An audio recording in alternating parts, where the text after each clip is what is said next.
లేతలేగా దూడ పిల్ల తాగే పొదుగులోని పాల రంగు నువ్వే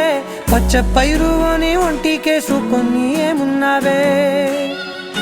నింగి సాటుకున్న సినుకు నువ్వే చుట్టిగా దూకేసి తాకినావే ఎలిసిపోని వాన జల్లులగా ఏమున్నావే ఓ మల్లె పూలన్నీ కుళ్ళు కూరలా ఏమున్నావే పిల్ల ఏమున్నావే తేనె తీగలన్నీ చుట్టుముట్టేలా ఏమున్నావే పిల్ల ఏమున్నావే సూర్యుడు చూడు పొద్దురాటినా నిన్ను చూసిపోలేడే చీకటి దాటిన సింధూరుడు